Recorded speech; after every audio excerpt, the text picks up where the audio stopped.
You need to be thinking ahead.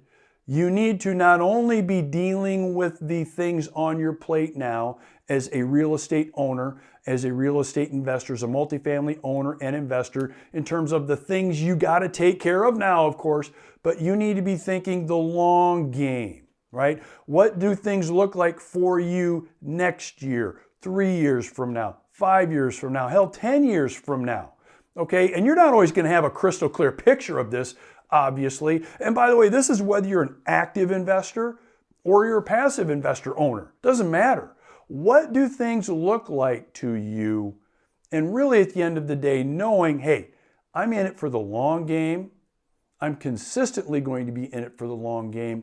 And because I'm in it for the long game, I'm going to be thinking 2, 3, 5 moves ahead on what I should be thinking of, what I should be expecting, and what plans I should be making now, having made those kinds of decisions based on it being a long-term game.